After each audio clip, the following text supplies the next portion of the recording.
दोस्तों, जापानी लड़कियां सूमो रेसलर्स पर क्यों मरती है और कैसे एक कॉन्डम ने इस लड़की को ओलंपिक मेडल जिता दिया, किस तरह नेटफ्लिक्स अपने सब्सक्राइबर्स की वजह से ही करोड़ों के लॉस में जा रहा है और बच्चों को स्कूल ले जाने वाली स्कूल बस का कलर येलो ही क्यों होता है और मंदिरों में घंटियां क्यों टंगी होती है, जानेंगे आज के इस वीडियो में। तो बने रहिए वीडियो में एंड तक मेरे साथ। तो हेलो गाइस, मैं कौशिक और चलिए शुरू करते हैं धुआंधार फैक्ट्स पर आज के इस नए एपिसोड को। Fact number 15।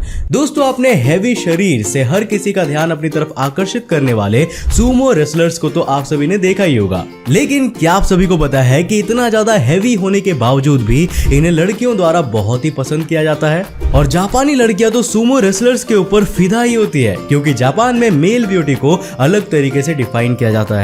साथ ही ऐसा माना जाता है कि सूमो रेसलर्स को भगवान ने खुद बनाया है। दोस्तों, सूमो रेसलर्स गर्ल्स के बीच में कितने पॉपुलर होते हैं इसका अंदाजा आप इसी बात से लगा सकते हैं कि साल 2011 में हुए सुबारू एडवर्टाइजिंग कैंपेन में सूमो रेसलर से कार के हुड्स के ऊपर पोजिंग कराई गई थी। Fact number 14। दोस्तों, बैटरी मैन्युफैक्चरिंग जायंट ड्यूरासेल के बारे में तो आप सभी ने सुना ही होगा, पर क्या आपको इस बारे में जानकारी है कि अगर आप किसी डिवाइस में ड्यूरासेल का यूज करते हैं और गलती से भी उसमें लगे सेल्स के लीक हो जाने से आपका डिवाइस खराब हो जाता है, तब ड्यूरासेल कंपनी खुद आपको एक न्यू डिवाइस खरीद कर देगी। बस इसके लिए आपको प्रूफ दिखाना होगा कि उनके सेल से ही आपका डिवाइस खराब हुआ है। Fact number 13। दोस्तों, क्या कोई खिलाड़ी ओलंपिक में कॉन्डम की वजह से मेडल जीत सकता है? सुनने में तो ये बिल्कुल ही अनबिलीवेबल लगता है, राइट? लेकिन ऑस्ट्रेलिया के सालोलाम कैनोइस्ट जेसिका फॉक्स ने सच में ऐसा कर दिखाया है। साल 2020 टोक्यो ओलंपिक में मेडल इवेंट के दौरान अचानक ही इनके कयाक में गड़बड़ी आ गई। पहले तो उन्हें लगा कि अब मेडल उनके हाथ से निकल चुका है, लेकिन फिर उन्हें अचानक एक ख्याल आया और उन्होंने अपने पास मौजूद कॉन्डम से कयाक को फिक्स कर दिया और वो रेस कंटिन्यू रखते हुए ब्रोंज मेडल जीतने में कामयाब रही। दोस्तों, कॉन्डम का आविष्कार करने वाले ने तो सपने में भी नहीं सोचा होगा कि कॉन्डम किसी को ओलंपिक मेडल भी दिला सकता है।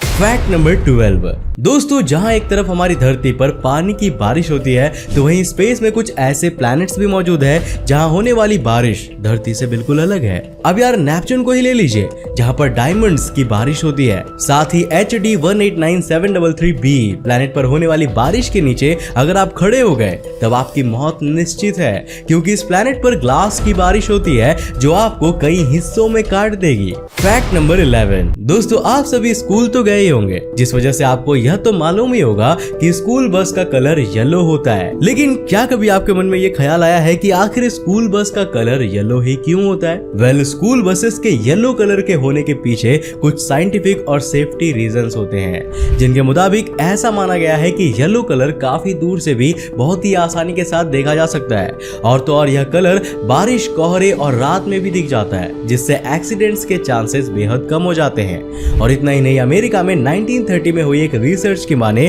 तो येलो कलर हम इंसानों को सबसे जल्दी दिखाई देता है और सभी कलर्स में से किसी भी इंसान का ध्यान सबसे पहले येलो पर ही जाता है। पर क्योंकि येलो कलर में बाकी कलर्स के मुकाबले 1.24 गुना ज्यादा आकर्षण होता है, साथ ही येलो कलर की एक और खासियत यह भी होती है कि अगर आप इसे सीधा भी नहीं देख रहे हैं तब भी यह आपको आसानी से दिख जाता है। Fact number 10। दोस्तों, आप में से बहुत से लोगों ने नेटफ्लिक्स का सब्सक्रिप्शन तो ले रखा होगा, साथ ही आप अपने पासवर्ड को अपने दोस्तों, रिश्तेदारों या करीबियों के साथ शेयर भी करते होंगे। लेकिन क्या आप ये जानते हैं कि आपके द्वारा अपने पासवर्ड को शेयर करने पर नेटफ्लिक्स को हर महीने लगभग $135 मिलियन का नुकसान हो जाता है? जी हाँ दोस्तों, आप जब अपना पासवर्ड किसी के साथ शेयर करते हैं तब आप अपने ही सब्सक्रिप्शन पर अपने दोस्तों को भी नेटफ्लिक्स का मजा लेने देते हैं। ऐसे ही पता नहीं कितने लोग अपने पासवर्ड को अपने दोस्तों के साथ शेयर करते होंगे। इस प्रोसेस में नेटफ्लिक्स को हर महीने $135 मिलियन का नुकसान उठाना पड़ता है। Fact number 9। दोस्तों, एक लड़की है जिसका नाम है हरमन कौर, जो लड़कों जैसी दाढ़ी रखती है। दोस्तों, दरअसल बात यह है कि हरमन कौर जब छोटी थी तब इनकी दाढ़ी के बाल अचानक से बढ़ने लगे थे और जिसके कारण उनके दोस्त और स्कूल के सभी बच्चे उन पर हंसते थे, जिससे परेशान होकर अपनी दाढ़ी के बाल थ्रेडिंग से हटानी शुरू कर दी, जिस वजह से उनकी दाढ़ी के बाल ज्यादा तेजी से और बड़े बड़े आने लगे, जिससे बच्चे उन्हें और ज्यादा चिढ़ाने लगे। फिर हरमन ने सोचा कि अब वो इन सब लोगों के बारे में नहीं सोचेगी और वो जैसी है वैसी ही रहेगी, और उसके बाद उसने दाढ़ी रखना शुरू कर दिया। और यही वजह है कि आज हरमन कौर एक बॉडी पॉजिटिव एक्टिविस्ट है, जो लोगों को ये बताती है कि आप जैसा है खुद को वैसा ही एक्सेप्ट करे और आपको दुनिया के लिए खुद को बदलने की जरूरत बिल्कुल भी नहीं है। फैक्ट नंबर 8 दोस्तों, नासा के एस्ट्रोनॉट स्कॉट कैली ने अपने एक स्पेस मिशन के दौरान एक साल में करीब 730 लीटर रिसाइकल यूरिन और स्वेट पिया, क्योंकि स्पेस मिशन में पानी बहुत ही लिमिटेड अमाउंट में होता है, जिसके चलते एस्ट्रोनॉट्स को अपने ही बॉडी वेस्ट से वाटर रिसाइकल करके पीना पड़ता है। फैक्ट नंबर 7 दोस्तों, आपने ओलंपिक्स गेम्स में स्विमिंग करते हुए बड़े बड़े इंटरनेशनल लेवल के स्विमर्स को देखा होगा, पर क्या आपने कभी स्विमर के चेस्ट पर बाल देखे हैं? वेल, आप में से ज्यादातर लोगों का आंसर नहीं होगा, पर क्या आप जानते हैं कि आखिर इसके पीछे का वजह क्या है?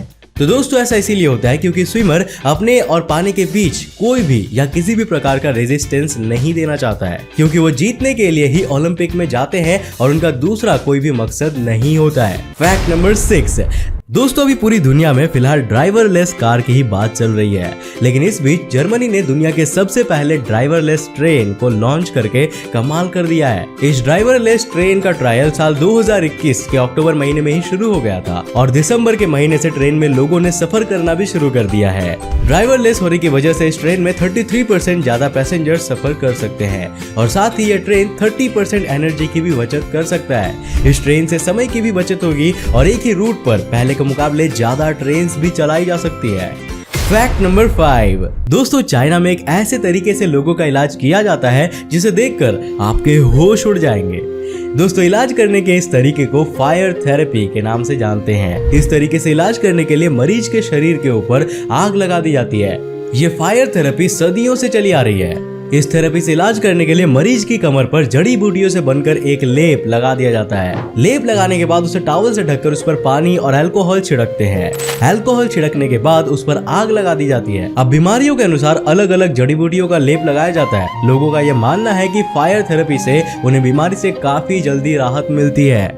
फैक्ट नंबर 4 दोस्तों, आज भले ही दुनिया में किसी से गुलामी करवाना एक अपराध हो, पर एंशिएंट वर्ल्ड में लगभग हर सिविलाइजेशन के अंदर आपको गुलाम देखने को मिलेंगे, जिन्हें काम ना करने पर रूलर्स का अत्याचार सहना पड़ता था। लेकिन अगर आपको लगता है कि एंशिएंट इंडिया में भी गुलामी एक नॉर्मल चीज थी, तो ऐसा बिल्कुल नहीं है, क्योंकि अभी तक मिले एंशिएंट और हिस्टोरिक एविडेंस के आधार पर यह पता चला है कि एंशिएंट इंडिया में हर किसी को आजादी थी और यहाँ पर गुलामी का नाम और निशान तक नहीं था। फैक्ट नंबर 3 अब दोस्तों, इतना तो आपको मालूम ही होगा कि धरती को सूरज का चक्कर लगाने में करीब 365 दिन लगते हैं, जबकि चांद को धरती का चक्कर लगाने में सिर्फ 27 दिनों का समय लगता है।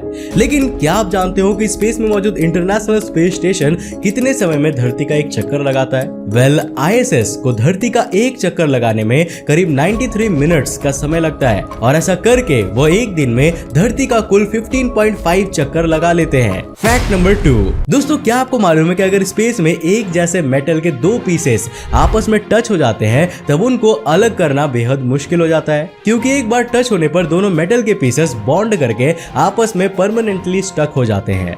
दोस्तों, इस अमेजिंग इफेक्ट को कोल्ड वेल्डिंग कहा जाता है, जो इसीलिए होता है क्योंकि स्पेस में मेटल के दोनों पीसेस को नहीं मालूम होता कि वह अलग अलग पीसेस हैं, जिस वजह से वो आपस में ज्वाइन हो जाते हैं।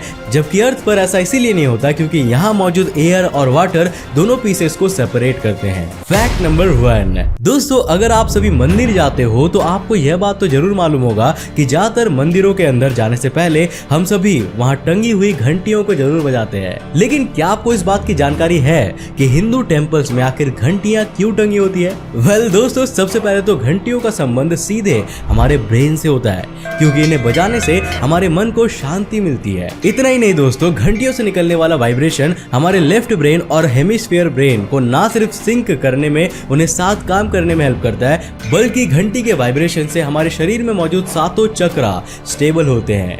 तो दोस्तों, यह थे आज के धुआंधार फैक्ट्स। मुझे उम्मीद है कि आज के इस वीडियो से आपने काफी कुछ नया सीखा होगा। अगर सीखा तो इस वीडियो को लाइक करने के साथ साथ अपने फ्रेंड्स और साथ जरूर शेयर करना। अगर आपने उस चैनल पे और इंटरेस्टिंग वीडियोस को देखना चाहते हो तो इस चैनल को सब्सक्राइब करने के साथ साथ नोटिफिकेशन बेल ऑन कर देना, ताकि आप देख सको हमारे वीडियो सबसे पहले।